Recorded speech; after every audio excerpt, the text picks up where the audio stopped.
Bienvenidos al segundo teórico de antimicrobianos, donde vamos a tomar a dos familias, a los betalactámicos y a los glicopéptidos, para explicar en profundidad cuáles son y cómo actúan y cómo se diseminan los mecanismos de resistencia a estos fármacos. Se habla de la resistencia antimicrobiana a tres niveles. Por un lado, el mecanismo de resistencia que se encuentra codificado en la célula bacteriana, que serían los mecanismos moleculares. Después tenemos la resistencia poblacional, que son los estudios que nos permiten saber si una determinada cepa es sensible o resistente a determinados antimicrobianos. Y después tenemos la resistencia a nivel de la población cuando está produciendo una infección en el sitio de infección. Ahora vamos a hablar un poquito más de estos tres tipos de resistencia a los distintos niveles. Los mecanismos moleculares que determinan resistencia a una célula bacteriana pueden estar codificados tanto en plásmidos como en cromosoma bacteriano y son el eflujo del antimicrobiano, la impermeabilidad al mismo, la inactivación enzimática, que es el mecanismo más común, la protección del blanco, la modificación del blanco, la vía alternativa del antimicrobiano y la formación del biofilm o de biopelículas. Hay que tener en cuenta que todos estos mecanismos de resistencia moleculares pueden pasar de una célula bacteriana a otra, inclusive entre células bacterianas que pertenecen a distintas especies y a distintos géneros. Hablamos de resistencia poblacional cuando, por ejemplo, hacemos el antibiograma de un inóculo bacteriano y vemos cómo responde a los distintos antimicrobianos que se encuentran depositados en los discos y cómo van difundiendo y el halo que va formando esa población bacteriana con respecto a cada halo. Y por último, hablamos de resistencia a un otro nivel, que es la resistencia de una población que está produciendo la infección en el sitio de la infección. Tenemos que recordar de que en los hospitales de nuestro país se realiza siempre las metodologías hasta antibiograma.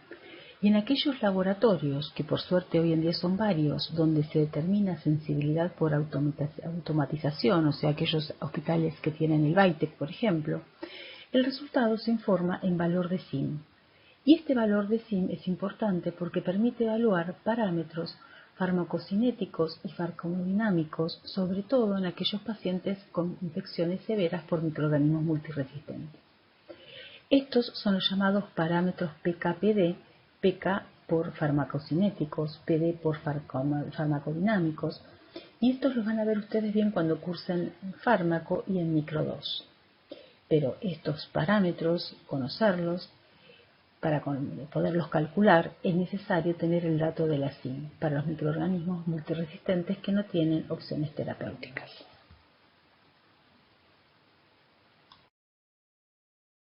Hay dos tipos de resistencia: la resistencia natural, que es la propia del microorganismo, aquella que es ubicua en toda una especie o en todo un género, y la adquirida, que es aquel tipo de resistencia antimicrobiana que una determinada célula bacteriana adquiere a lo largo del tiempo.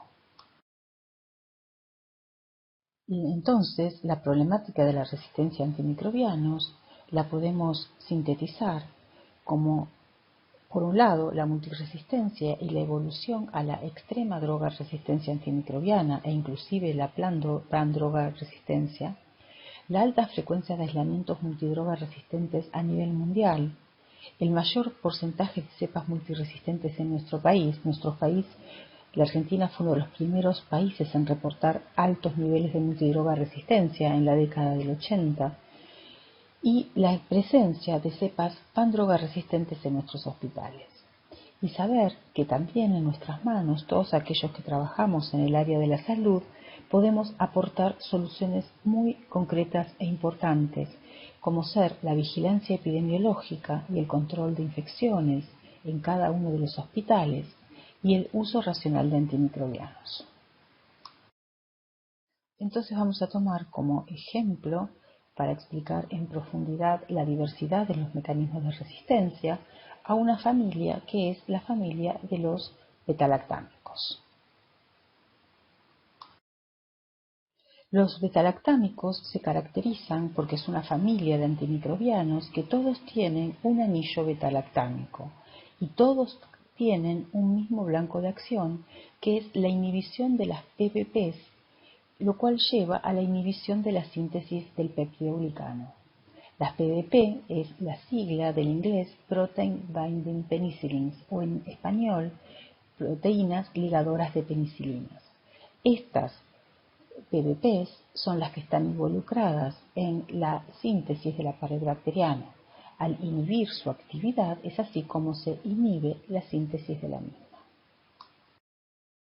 Para que el antimicrobiano betalactámico pueda ejercer su efecto de acción, tiene que pasar a través de la membrana externa, a través de las porinas en las bacterias gram negativas, y de esa manera llegar al periplasma. Una vez en el periplasma, es capaz de identificar a las PBPs, a las proteínas ligadoras de penicilina, y allí es donde va a interaccionar. La unión de los betalactámicos a las PBPs resulta en la inhibición de la síntesis de la pared al inhibir el entrecruzamiento de las moléculas lineales precursoras del peptidoglicano. El efecto bactericida que tienen estos betalactámicos se debe a que la inhibición de la síntesis del peptidoglicano activa enzimas asociadas a la membrana citoplasmática denominadas autolisinas, que son las que destruyen finalmente la pared bacteriana.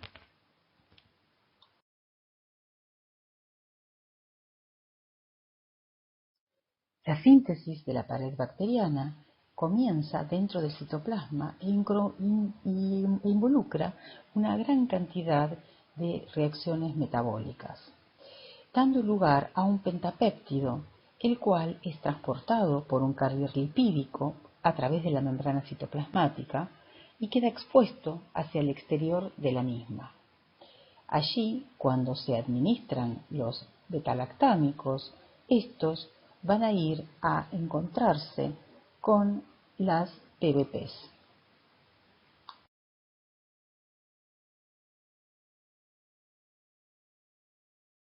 Las PBPs tienen distintas funciones de carboxipeptidasas, transpeptidasas, transglicosilasas, que interaccionan y que son parte de la síntesis de la pared bacteriana. Los betalactámicos lo que hacen es aislar el sitio activo de la serina de las PBPs, inhibiendo de esta forma la formación del peptidoglicano, con lo cual luego se va a producir, como decíamos anteriormente, la lisis de la bacteria.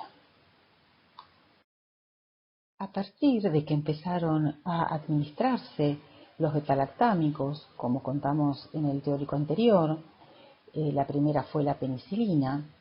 A partir de ese compuesto natural producido por un hongo, el Penicillium notatum, se empezaron a identificar y a desarrollar también distintos betalactámicos.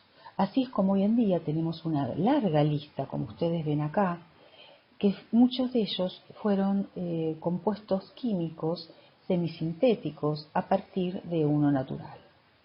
La primera, como dijimos, fueron las penicilinas, después se hicieron las penicilinas resistentes a las penicilinasas, como la oxacilina, la meticilina, luego vinieron las aminopenicilinas, las carboxipenicilinas, después aparecieron un grupo importante de betalactámicos que son las cefalosporinas, las de primera generación, como la cefasolina, la cefalotina, las de segunda generación, como la cefuraxima y el cefaloclor, las de tercera generación, que fueron muy usadas en nuestros hospitales, hoy se usa muchísimo, como la cefotaxima, la ceftazidima, la ceftriaxona, las de cuarta generación, como la cefepime, y más recientemente las cefalosporinas de quinta generación, como por ejemplo la ceftarolina o el ceftolozano. Hace ya varias décadas también que se administran en nuestros hospitales los carbapenemes como el imipenem y el meropenem, y los monobactamos como la estrema. Y como dijimos, los betalactámicos tienen un efecto bactericida sobre la célula bacteriana, aunque hay que tener en cuenta que todos los antibióticos pueden tener a veces un efecto terapéutico diferente, bacteriostático o bactericida, dependiendo en las dosis en que se administre. Esta información, que van a ver ustedes en las diapositivas siguientes, es a modo de ejemplo, ilustrativo para ustedes, para que entiendan los conceptos. No es algo que se les vaya a tomar, ya que este es un tema que ustedes van a ver luego en infectología. Acá vemos como los primeros betalactámicos, como el caso de la penicilina, son antimicrobianos activos en su mayor parte hacia los cocos gram positivos. Y a medida que se fueron identificando y poniendo en el mercado nuevos betalactámicos, se fue ampliando ese espectro de acción hasta que ese espectro de acción incluye a las bacterias gram negativas. Las cefalosporinas, como vemos acá, eran cuando las primeras comenzaron a ser un grupo de betalactámicos que eran más resistentes a las betalactamasas. Y las cefalosporinas también fueron identificadas a partir de un hongo, del Cephalosporium acremonium.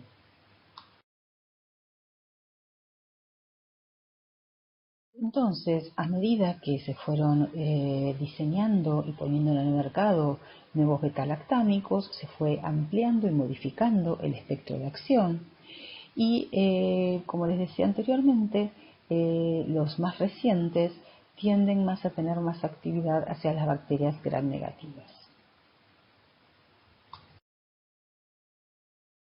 Los carbapenemes es un grupo de betalactámicos que se usan a nivel intrahospitalario, no son de uso, digamos, a nivel de la comunidad.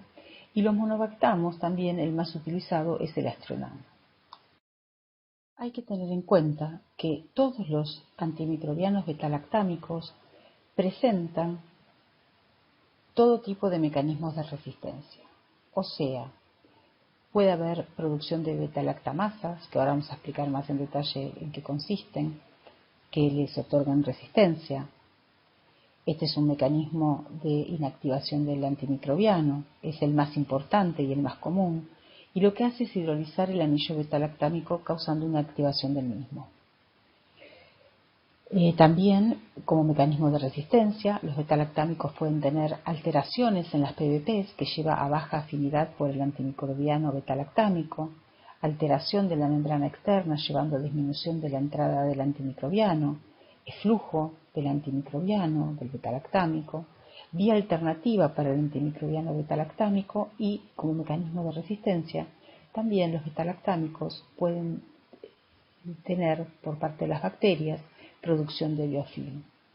Y tenemos que tener en cuenta que la gran mayoría de estos mecanismos puede ser transmitido por los mecanismos de la transferencia horizontal genética.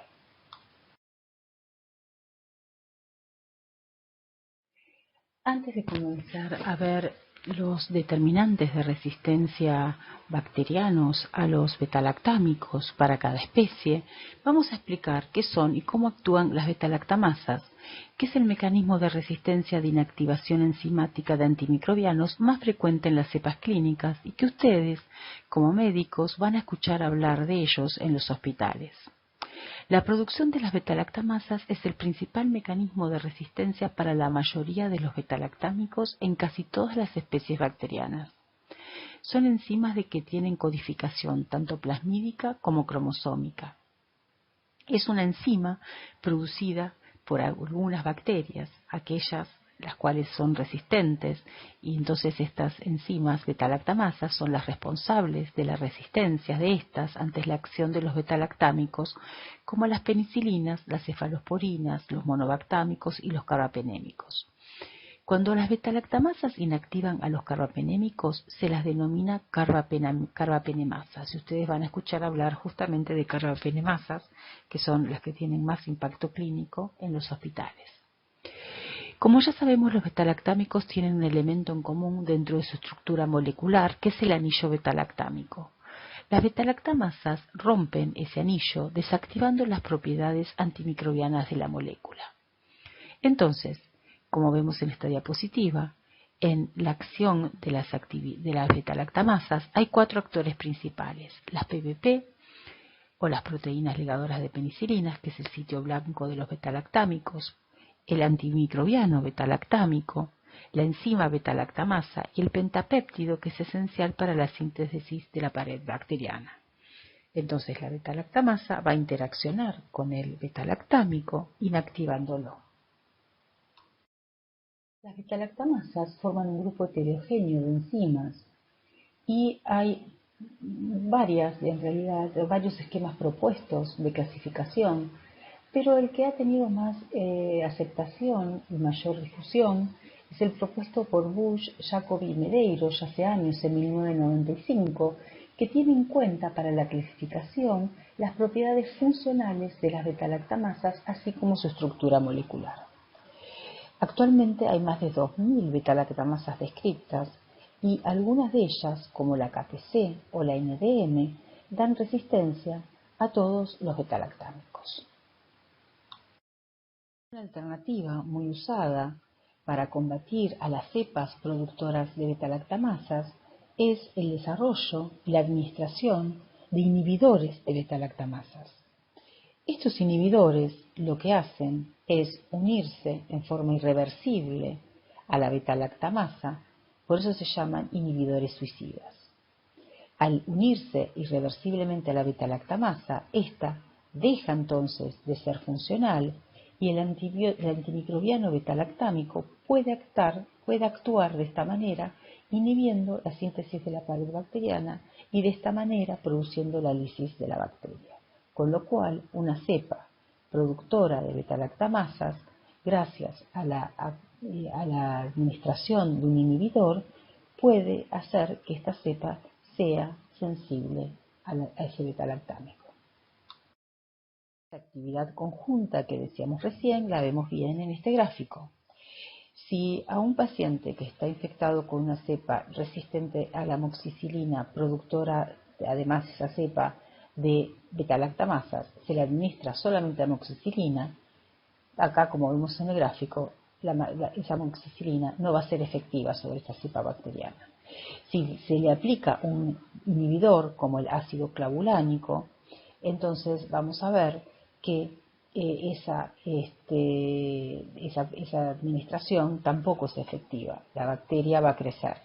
Ahora, cuando se aplica en forma conjunta el antimicrobiano, la amoxicilina, junto con el inhibidor, el ácido clavulánico, entonces sí se observa que hay inhibición del crecimiento de la cepa bacteriana, o sea que actúan en forma conjunta, inhibiendo el crecimiento y el desarrollo de esa cepa bacteriana. Dentro de un hospital hay varias especies que son las más importantes causantes de infecciones intrahospitalarias. Acá tenemos un ejemplo del Hospital H1, donde vemos que las especies más importantes son Staphylococcus aureus, Escherichia coli, Pseudomonas aeruginosa, Klebsiella pneumoniae, Acinetobacter, especialmente Acinetobacter baumannii, Enterococcus fecalis y Proteus mirabilis. Entonces ahora vamos a hablar de los mecanismos moleculares de resistencia a los betalactámicos producidos por estas especies bacterianas. Un grupo de especies bacterianas muy importantes en la clínica médica son las que se agrupan en la familia Enterobacteriaceae. Y estas especies que la conforman son Escherichia coli, Klebsiella pneumoniae, Enterobacter cloacae, Serratia marcescens, Citrobacter freundii. Estas son las más importantes y de las que vamos a hablar ahora. Como ya dijimos, el mecanismo más importante es la producción de betalactamasas, que tienen que pasar por las porinas en las enterobacterias para llegar al periplasma, que es donde se encuentra su blanco de acción, que son las PBPs. Ahí van a interactuar el betalactámico con su sitio blanco, pero al encontrarse con las betalactamasas, estas van a hidrolizar el anillo betalactámico de tal manera de hacerlo inactivo. De esta manera, el betalactámico no va a poder actuar con su sitio blanco. Entonces, la bacteria posteriormente va a ser resistente a este betalactámico. La producción de beta-lactamasas es el mecanismo más frecuente, como ya dijimos, pero no es una sola beta-lactamasa la que puede estar presente dentro de una célula bacteriana, sino que puede haber hasta 10, 15 distintos genes que codifican para distintas beta-lactamasas. Hay una gran variedad de beta-lactamasas. Hay beta-lactamasas que inhiben a las cefalosporinas de primera y segunda generación, otras que inhiben hasta tercera y cuarta generación, y después están las carbapenemasas, que son las que inhiben, además de estas cefalosporinas, también inhiben a los carbapenémicos. Un grupo muy importante de beta-lactamasas en nuestro país lo son las cefotaximasas, que son beta-lactamasas que surgieron a fines de la década del 80, principios del 90, y fueron primero reportadas en nuestro país, y de nuestro país diseminaron al resto del mundo. La primera en ser descrita y de mucha relevancia a nivel global es esta que ustedes ven acá llamada CTX-N2. Y ahora vamos a ver un poco más de dónde proviene, de cómo es su origen y cómo se disemina de una cepa bacteriana a otra. Las betalactamasas adquiridas se localizan en integrones de clase 1 en general y en transposones.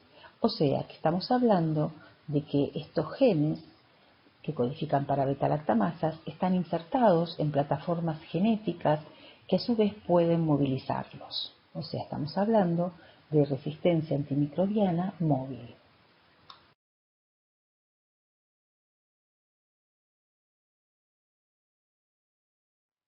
Varias de las betalactamasas descritas y de alto impacto clínico se localizan en los integrones de clase 1.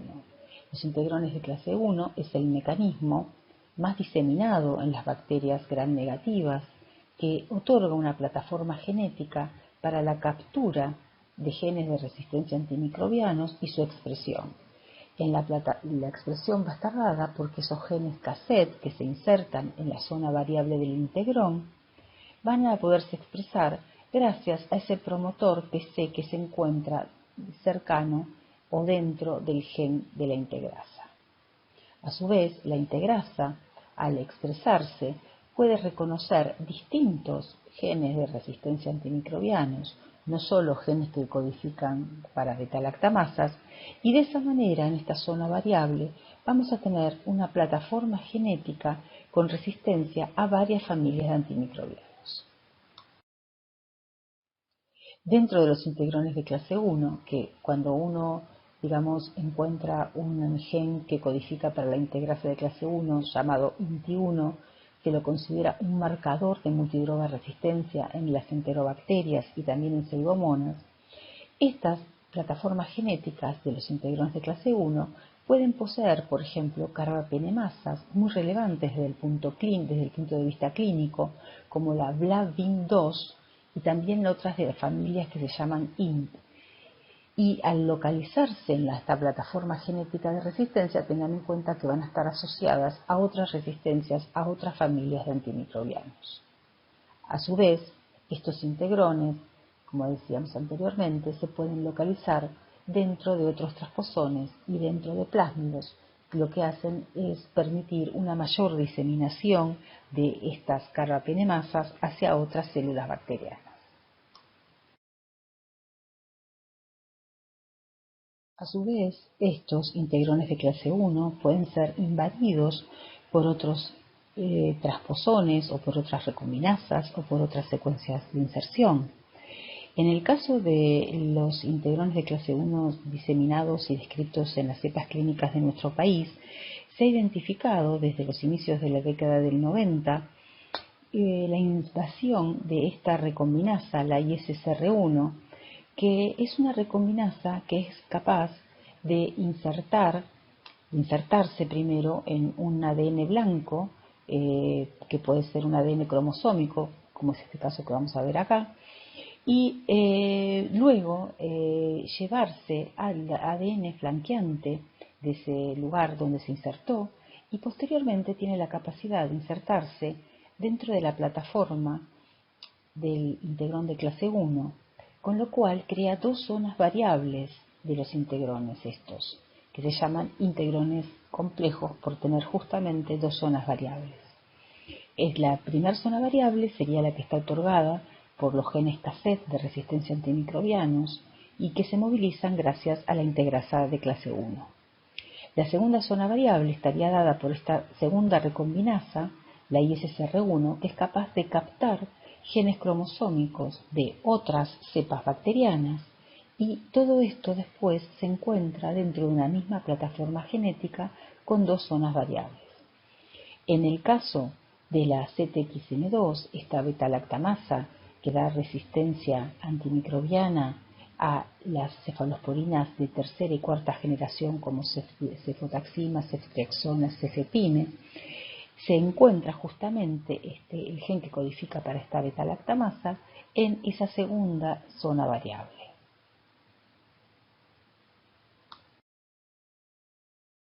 Los primeros integrones de clase 1 que se encontraron en cepas clínicas de nuestro país en la década del 80 eran integrones que no tenían ningún gen de resistencia a antimicrobianos o tenían uno. A lo largo del tiempo, en la zona variable se fueron encontrando más genes de resistencia a antimicrobianos, o sea, más genes cassettes, y con el tiempo se empezaron a encontrar también más cantidad de estos integrones complejos, o sea, que estaban invadidos por esa recombinasa que les otorgaba una segunda zona variable a la plataforma del integrón de clase 1.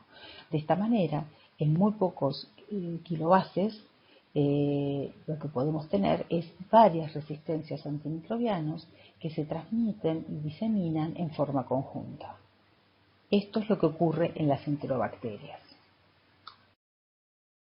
Estos integrones complejos que estamos hablando es el mecanismo más frecuente en las enterobacterias para la resistencia a la cefotaxima y al cefepime en muestras de nuestros hospitales. Sin embargo, hay que tener en cuenta de que todas estas plataformas genéticas son susceptibles de la transferencia horizontal genética, con lo cual pueden estar en las enterobacterias, pero pueden diseminar a otras especies de otros géneros. Después de la emergencia de la CTXN2 en nuestro país, emergió otra cefotaximasa muy importante, la CTXN15, que desplazó en frecuencia a la CTXN2.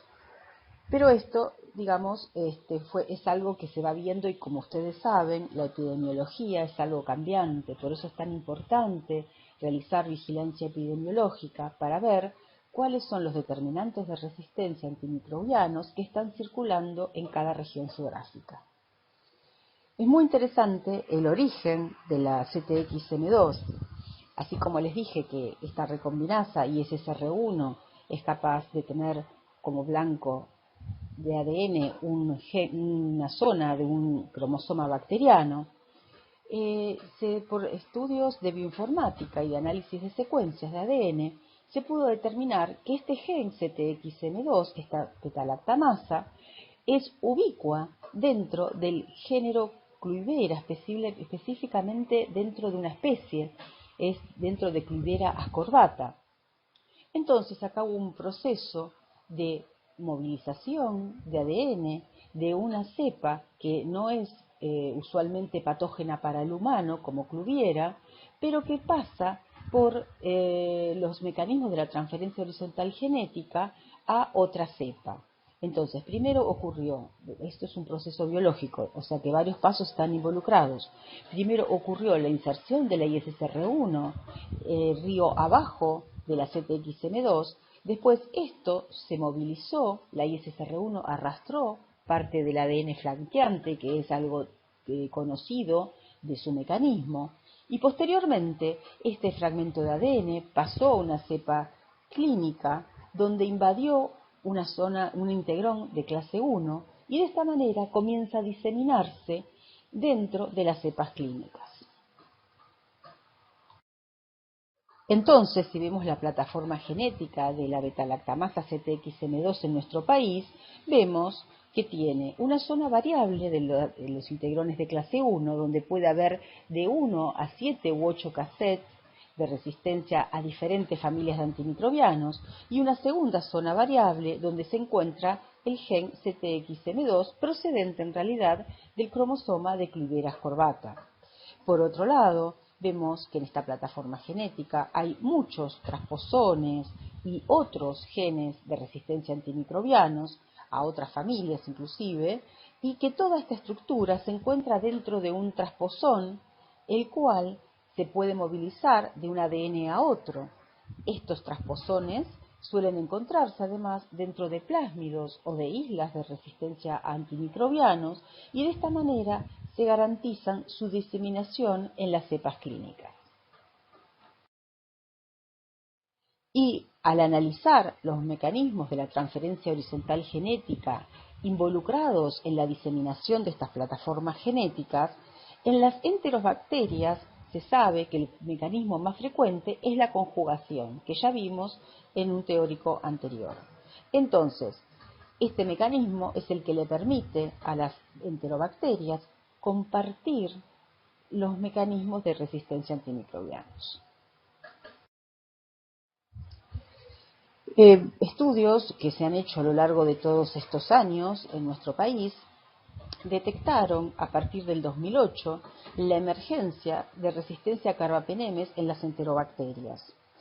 Se describió el gen BLAVIN, que confiere resistencia a la gran mayoría de los antimicrobianos betalactámicos, que se encontraba dentro de un integrón de clase 1.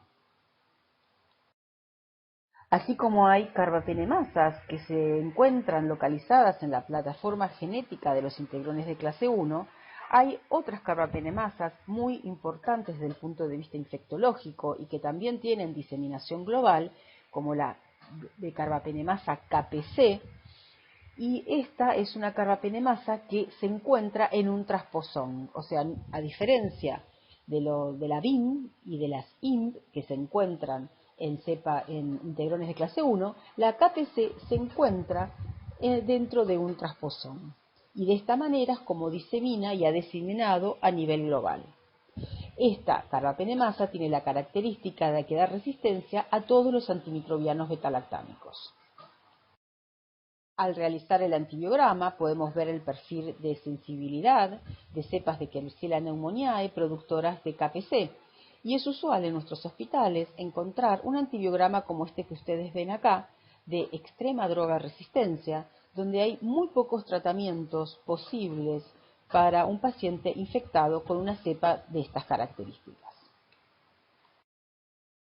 Como ya dijimos, estos transposones que poseen a la carbapenemasa KPC se localizan en plásmidos conjugativos que poseen además otros determinantes de resistencia a antimicrobianos. Usualmente también poseen integrones de clase 1, con zona variable que otorga resistencia a través de sus genes cassette a varias familias de antimicrobianos. A modo de ejemplo, les muestro acá un gráfico en donde vemos que a partir del año 1996, el 50% de las cepas de Klebsiella pneumoniae poseen CTXM2. Posteriormente, este valor se mantiene a lo largo de 10 años y actualmente tiene esos mismos valores. Y a partir del 2008 vemos la emergencia de KPC en el 10% de las cepas de Klebsiella pneumoniae. Cuando tenemos una cepa portadora de KPC, es muy difícil el tratamiento antimicrobiano. ¿Está bien? No hay muchas opciones. Y en el año 2010 también emergió la resistencia al colistin en cepas de Klebsiella pneumoniae en nuestro país y ha alcanzado valores casi del 10%. Y estos son valores que se han mantenido en los hospitales nuestros. Así que, como ustedes ven acá, tenemos una proporción bastante importante de cepas con extrema droga resistencia o pan-droga resistencia de Klebsiella pneumoniae, las cuales son muy difíciles de tratar. Ustedes tienen que saber, como médicos, que en los laboratorios de bacteriología, como yo les conté, se informa hasta antibiograma. En aquellos laboratorios de bacteriología de los hospitales donde hay métodos automatizados, como el BITEC, se informa el valor de la SIN, lo cual permite después desarrollar, evaluar los parámetros PKPD. Pero además hay otra información relevante que le es otorgada, que es la de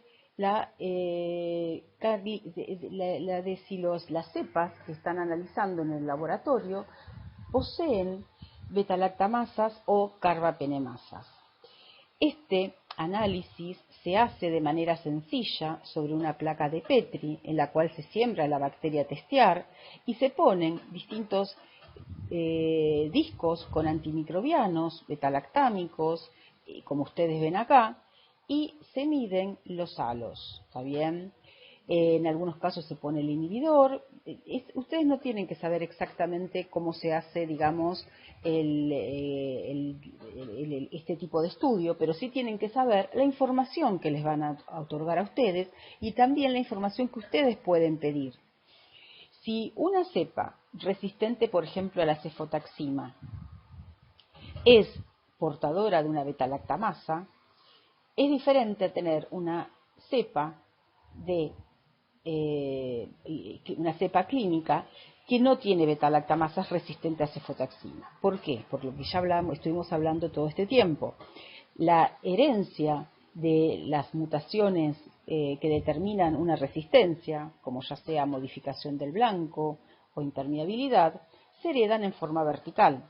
En cambio, las resistencias adquiridas a través de la transferencia horizontal genética se heredan no solamente en forma vertical, sino también en forma horizontal, lo cual hace que este mecanismo adquirido pueda diseminarse muy rápidamente dentro de un centro hospitalario y causar brotes. Por eso es muy importante la detección de estos mecanismos y el conocimiento por parte de los médicos y obviamente del comité de infecciones para evaluar, así como se puede evaluar la presencia de cefotaximasas en las placas de Petri, también hay métodos que permiten evaluar la presencia de carbapenemasas. Y esa es otra información que el bacteriólogo, el bioquímico del hospital, les va a dar a ustedes.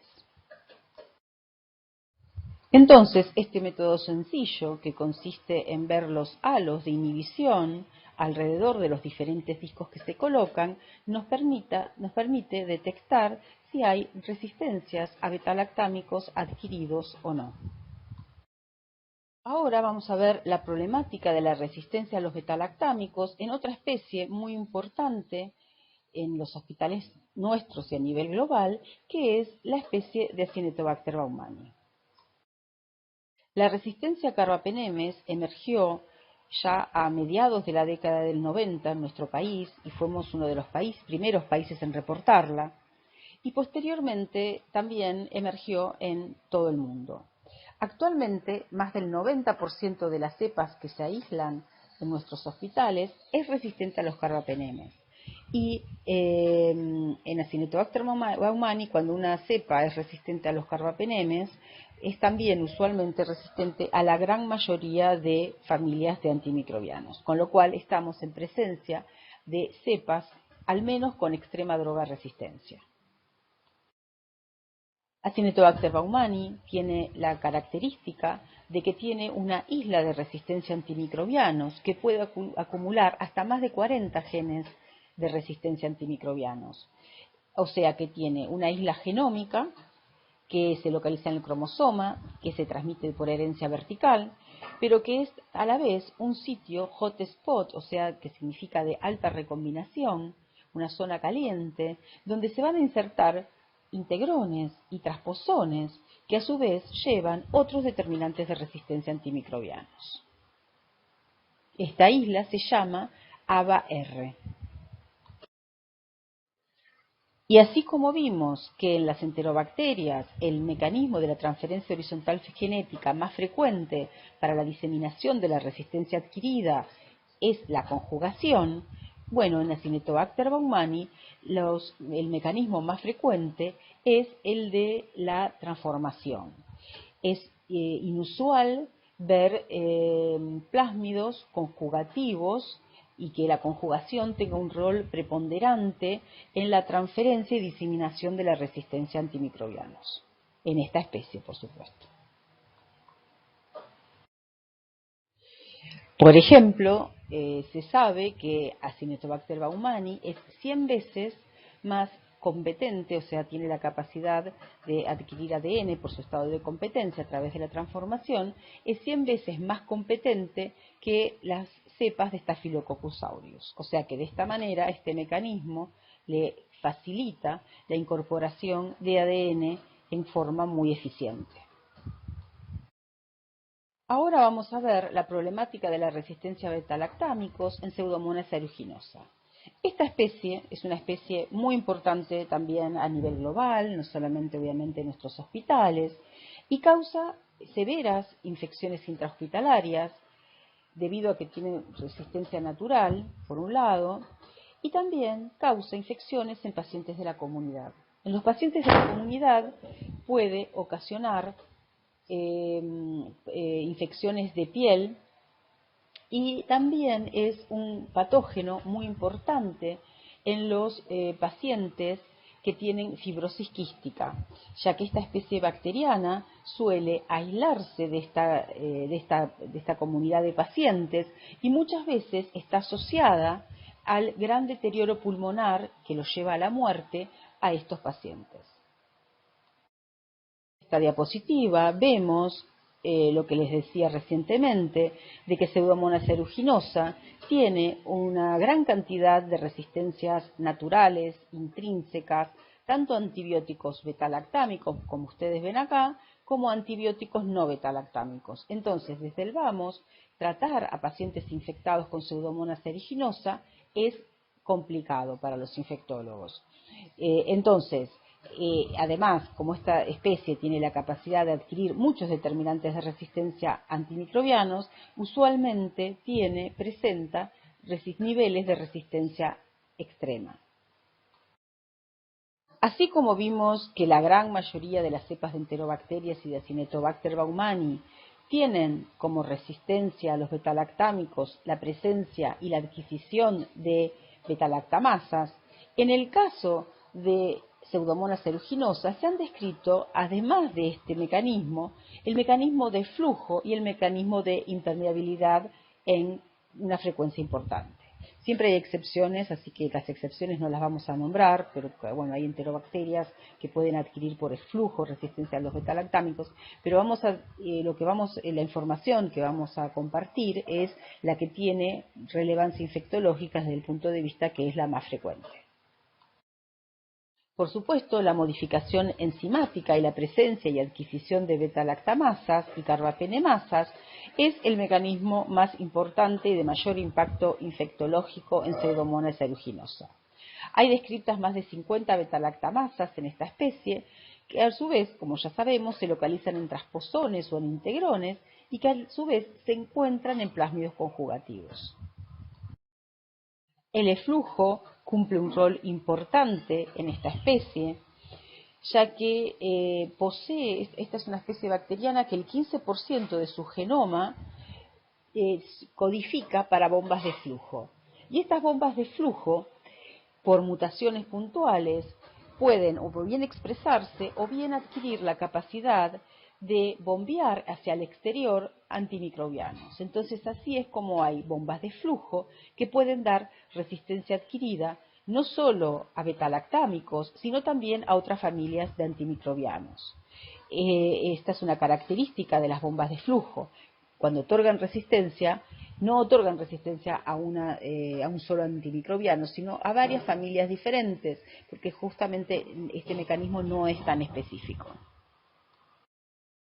En Pseudomonas aeruginosa es muy importante los valores de SIM, pero también los valores de Vic, o sea, de la concentración inhibitoria mínima cuando la cepa bacteriana en estudio estaba formando biofilm. Acá vemos en esta tabla cómo la SIM varía cuando está formando biofilm esta cepa bacteriana. Y como vemos, la formación de biofilm aumenta los niveles de SIM a varias familias de antibióticos, no a una sola, sino a varias. Una característica de Pseudomonas aeruginosa es la alta frecuencia de cepas mutators. Mutators son aquellas cepas que no son tan frecuentes en otras especies, pero que tienen la característica de que pueden adquirir más ADN exógeno a través de diversos mecanismos, por un lado, y además tienen una mayor tasa de mutaciones. Se considera que la tasa normal frecuente es de menos del 1% de cepas mutators en las poblaciones naturales del ambiente y menos o llega casi hasta el 1% en infecciones crónicas o en bacterias colonizantes. Sin embargo, aumenta estos valores drásticamente en los clones epidémicos, por ejemplo, de Neisseria meningitidis serogrupo A, donde llega al 10%, llega al 25% de los pacientes dispépticos portadores del Helicobacter pylori, y Pseudomonas aeruginosa, cuando está infectando a los pacientes con fibrosis quística, el 30% de las cepas que infectan a estos pacientes suelen ser cepas mutators. Entonces, estas cepas que tienen mayor capacidad de adquirir ADN exógeno y de sufrir mutaciones, van a evolucionar rápidamente hacia la multidroga y extrema droga resistencia. Vamos a ver la problemática también de la resistencia a betalactámicos en otro grupo de especies, en otra bacteria, en otra especie bacteriana, que es Streptococcus pneumoniae. Streptococcus pneumoniae, a diferencia de las especies que estuvimos viendo hasta ahora, no es usualmente un patógeno intranosocomial, sino que es un patógeno sumamente importante a nivel de los pacientes de la comunidad. Es causante de neumonía aguda en pacientes de la comunidad y de meningitis bacteriana. Así que bueno, es muy importante la vigilancia epidemiológica que se hace de este patógeno. Para Streptococcus pneumoniae hay descritos altos valores de resistencia a la penicilina, no solo en nuestro país, sino como ustedes pueden ver en otros países del mundo. La resistencia de Streptococcus pneumoniae a la penicilina con un valor de zinc mayor a 2 miligramos por litro se correlaciona con sensibilidad intermedia a amoxicilina, cefuroxima, cefotaxima y ceftriaxona. Tenemos que tener en cuenta que estos antimicrobianos son de uso común en la clínica médica para tratar neumonías adquiridas en la comunidad, y algunos de ellos también se utilizan en el tratamiento de las meningitis. Entonces, cepas resistentes, cepas de Streptococcus pneumoniae resistentes a estos antimicrobianos van a estar asociadas a falla terapéutica. El mecanismo de resistencia en esta especie es diferente a lo que estuvimos viendo hasta ahora. Esta especie bacteriana, Streptococcus pneumoniae, tiene la característica de que es transformante natural, tiene la capacidad de adquirir ADN exógeno muy fácilmente. Entonces, el mecanismo involucrado en la resistencia a los betalactámicos es el de modificación del blanco de acción de los betalactámicos, que como sabemos son las PPPs, las penicilinas ligadoras de proteínas ligadoras de penicilinas. Entonces, las cepas de Streptococcus pneumoniae tienen una PBP2B, que es la wild type, se dice en inglés, salvaje, significa la que es natural, común en esta especie. Por los mecanismos de la transferencia horizontal genética, específicamente de la transformación, esta especie bacteriana adquiere ADN de otras PBPs, de otros Streptococcus, y al haber un porcentaje de homología suficiente, estas PBPs recombinan entre sí, dando lugar a nuevos alelos o estructuras en mosaico de los genes de la PBP. De esta manera, un betalactámico que reconoce la PBP2B y de esa manera produce su efecto bactericida sobre esa cepa, al enfrentarse a variantes alélicas de esta PBP, no las reconoce y de esta manera la bacteria adquiere resistencia a los antibióticos betalactámicos. Como estamos viendo, es un mecanismo totalmente distinto de los vistos recientemente. Es un mecanismo en el cual es fundamental la transferencia horizontal genética, pero la diseminación va a ser vertical, o sea, la célula madre va a transferir ese nuevo alelo de la PBP a la célula hija. Hay descritas diversas PBPs con estructuras de mosaico y que dan distintos tipos de resistencia a los betalactámicos. Hay algunas que dan altos niveles de resistencia y se utiliza un disco de oxacilina que es buen predictor de la sensibilidad a la penicilina. Estos son datos de un hospital en donde se vio que había cepas de Streptococcus pneumoniae resistentes a la penicilina y también a las cefalosporinas de tercera generación. Así que bueno, esto es desde el punto de vista infectológico muy serio y por eso es tan importante realizar la vigilancia epidemiológica y estar atentos a ver en qué sitios y en qué hospitales y en qué tipo de pacientes surgen estas cepas resistentes a los betalactámicos. También vamos a hablar de la problemática de la resistencia a los betalactámicos en Staphylococcus aureus. Staphylococcus aureus es una especie bacteriana causante de infecciones tanto a nivel nosocomial como intrahospitalarios y es muy importante en ambos hábitats. A nivel intrahospitalario vamos a ver que es bastante frecuente la multidroga resistencia en esta especie. Suele producir neumonías y a nivel comunitario es una especie importante en las infecciones de piel y partes blandas y también en las neumonías adquiridas en la comunidad. Staphylococcus aureus fue la primera especie en la cual se detectó resistencia a un antimicrobiano y fue justamente resistencia a la penicilina conferido por una beta-lactamasa. O sea, antes de la era antibiótica, hasta 1940, las cepas que se aislaban en los pacientes infectados con esta especie no eran resistentes a la penicilina. ¿Está bien? Igualmente, una neumonía adquirida en la comunidad o intrahospitalaria daba 90% de mortalidad. ¿Está bien? Después de administrar la penicilina en la década del 40, muy poquitos años después, empezó a haber resistencia a penicilina y se identificó justamente que esa resistencia estaba conferida por una beta-lactamasa. El gen que codifica para esta beta-lactamasa diseminó tanto que actualmente, hoy en día, el 100% de las cepas que se aíslan en los hospitales es resistente a la penicilina. Posteriormente, en la década del 50, cuando se empezó a administrar la meticilina, en la década del 60 ya emergió la resistencia a la meticilina en Staphylococcus aureus. Cuando una cepa de Staphylococcus aureus es resistente a la meticilina, este determinante de resistencia le otorga resistencia a todos los antimicrobianos betalactámicos. Hoy en día, en nuestros hospitales, el 50% de los aislamientos de Staphylococcus aureus es resistente a la meticilina, o sea que estamos ante una especie bacteriana multidroga resistente a la meticilina y resistente a todos los betalactámicos y, como ya sabemos, cuando hay una resistencia suele haber más de una resistencia acompañante. Entonces, estas cepas, este 50% de cepas de Staphylococcus aureus resistente a la meticilina son muy complicados de tratar. El mecanismo por el cual esta especie adquiere resistencia a la meticilina es diferente también a lo que estuvimos viendo hasta ahora. El mecanismo es el de la vía alternativa del antimicrobiano.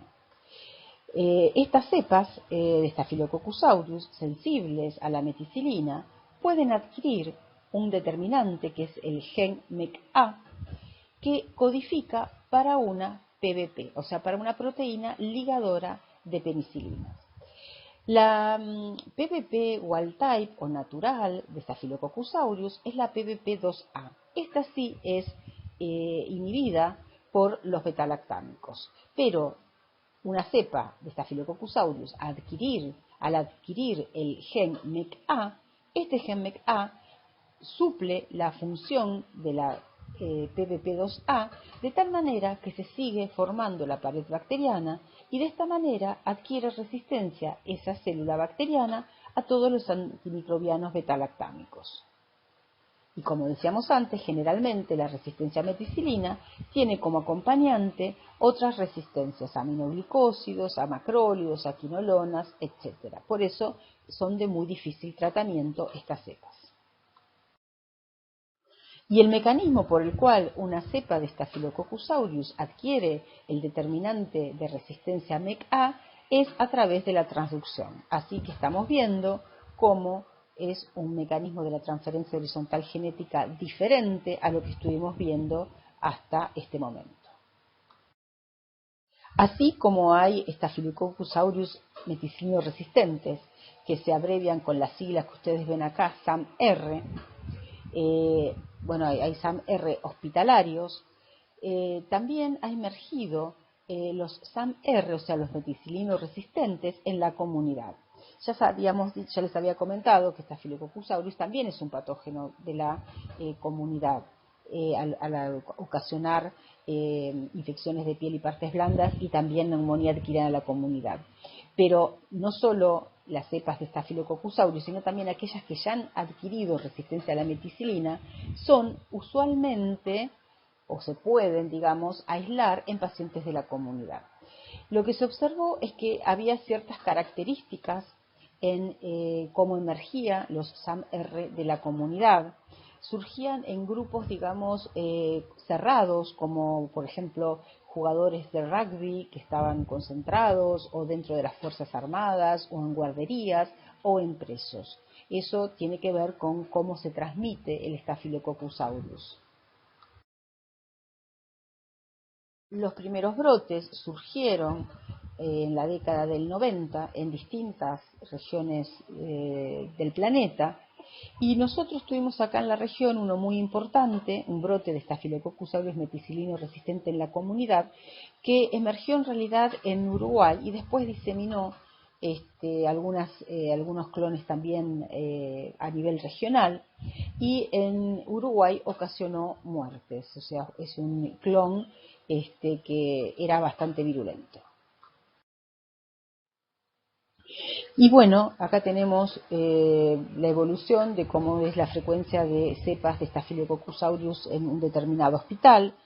Vemos que hay resistencia más del 50-60% a meticilina desde la década del 90, y este valor no ha subido ni ha bajado, o baja levemente y sube levemente, y se mantiene así en nuestros hospitales. También, como vemos acá, esta resistencia a meticilino muchas veces está acompañada de resistencia a los aminoglicósidos, que es una combinación que suele darse a nivel intrahospitalario de betalactámicos con un aminoglicósido. Así que bueno, esto dificulta mucho el tratamiento de estas cepas de Staphylococcus aureus.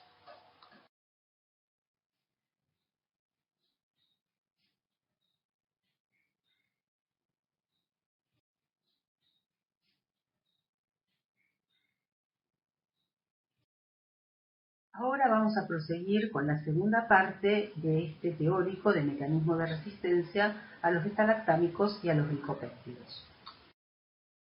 Entonces vamos a proseguir con la resistencia a los glicopéptidos, viendo de una manera más profunda y a nivel molecular cómo son los mecanismos de resistencia para la teicoplanina y la vancomicina, que son los dos antimicrobianos que se administran muy frecuentemente en los hospitales para las infecciones intrahospitalarias.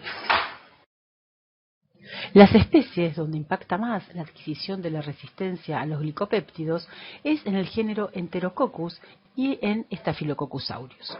Vamos a introducir un poco este Enterococcus. Enterococcus es un género que se aísla en infecciones intrahospitalarias, aunque eventualmente también en infecciones de la comunidad, y que tiene la característica de que tiene varias resistencias intrínsecas a nivel de género, o sea, a nivel de resistencias naturales propias de este género, que son resistencia a los betalactámicos, a la trimetoprima sulfametoxazol, a los aminoglicósidos y a las viejas quinolonas.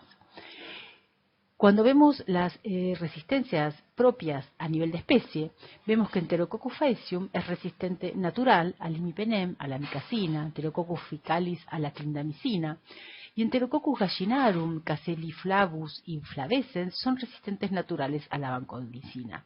O sea que vemos que estamos en presencia de especies que son resistentes naturales a varias familias de antimicrobianos. Ha habido reportes de Enterococcus vancomicina resistentes desde la década del 90, tanto a nivel ambiental, o sea, en pacientes de la comunidad, como en pacientes hospitalizados. Enterococcus, como género multidroga resistente, fue declarado patógeno emergente por el CDC ya en la década del 90. Posteriormente, en el año 2002, hubo lamentablemente emergieron aislamientos de Staphylococcus aureus resistentes a la vancomicina, portadores de los determinantes de resistencia de los Enterococcus vanco-R. O sea que por transferencia horizontal genética había pasado la resistencia de un Enterococcus vanco-R a una cepa de Staphylococcus aureus. La avoparcina, que es un glicopéptido, se ha usado como aditivo en la alimentación de aves. Sin embargo, en los países donde no se ha utilizado este glicopéptido con propósitos que no sean médicos, ni tampoco se han usado obviamente con fines agropecuarios, se ha visto que no hay resistencia a vancomicina. Este es el caso de Suecia. O sea que el origen de la resistencia a los glicopéptidos y al Enterococcus se considera que está ligada al uso de la avoparcina como aditivo en la alimentación de las aves. Los determinantes de resistencia a la vancomicina son denominados fenotipos VAN. Entonces tenemos el alfabeto VAN. Tenemos VAN A, VAN B, VAN C, VAN D, VAN E, VAN G, VAN F. Y en nuestro país se reportan más casos de Enterococcus faecium VAN A, aunque también se encuentran cepas VAN B. El mecanismo de acción de la vancomicina es la inhibición de la síntesis de la pared bacteriana. Como ya sabemos, la síntesis de la pared bacteriana comienza en el citoplasma, termina uno de los pasos en la producción, en la síntesis de un pentapéptido, el cual es traslocado hacia el exterior de la membrana citoplasmática por un carrier lipídico. Este carrier lipídico lo expone a este pentapéptido hacia el exterior y ahí son las distintas enzimas como carboxipeptidasas, transpeptidasas, transglicosilasas, distintas PBPs que son las encargadas de la síntesis de la pared bacteriana.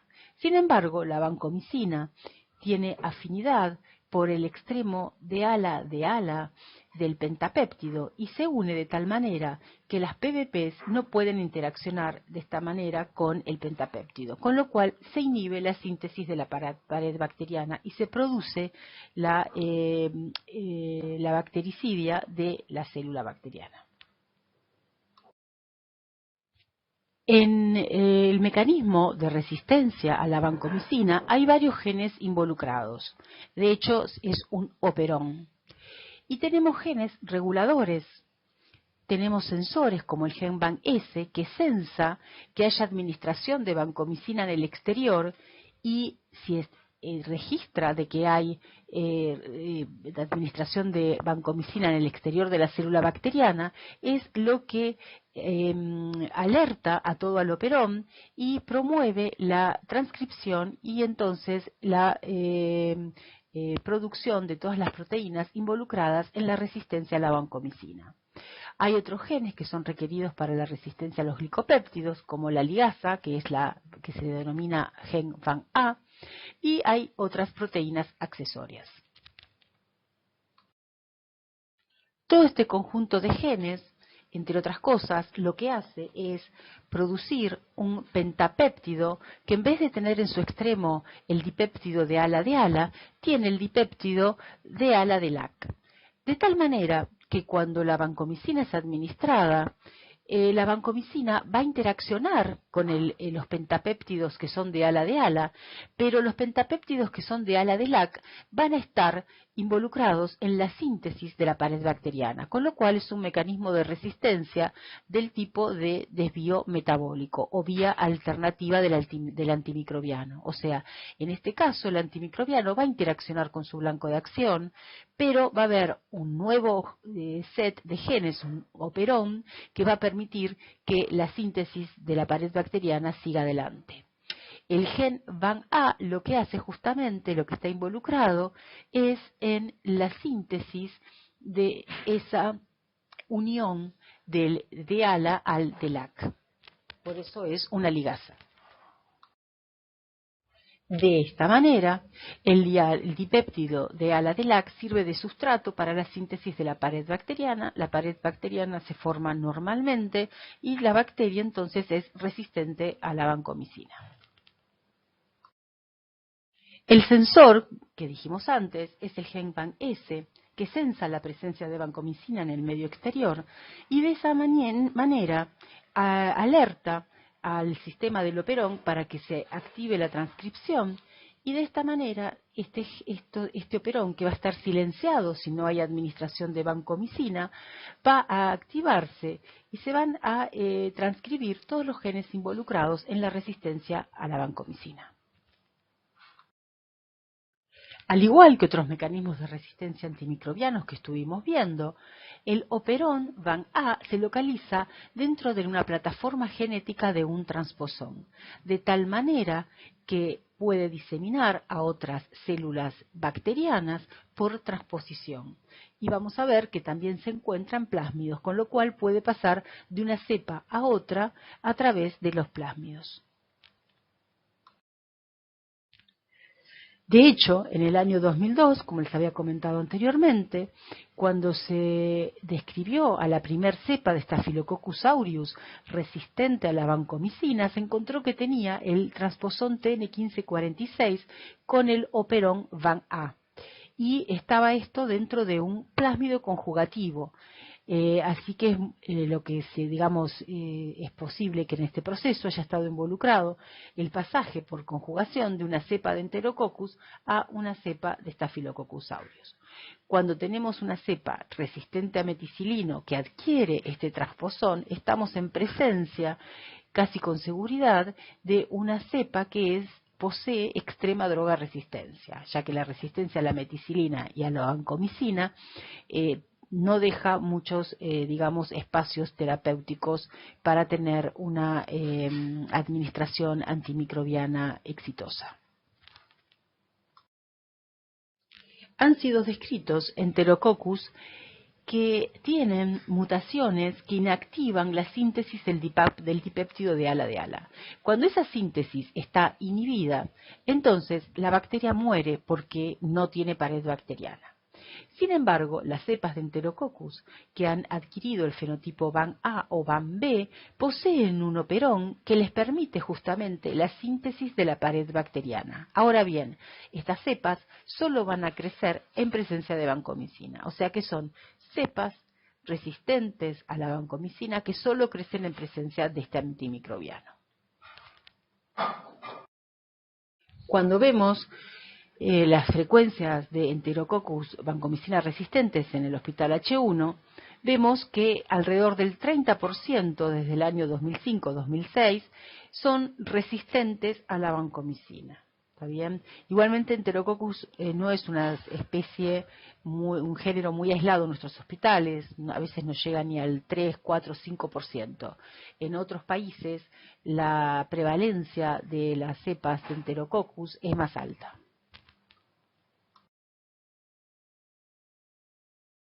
Bueno, como conclusión final, la importancia del control de infecciones, de que cada uno de los médicos y agentes de la salud trabaje en conjunto con el control de infecciones en cada hospital para hacer un uso racional de los antimicrobianos. Muchas gracias.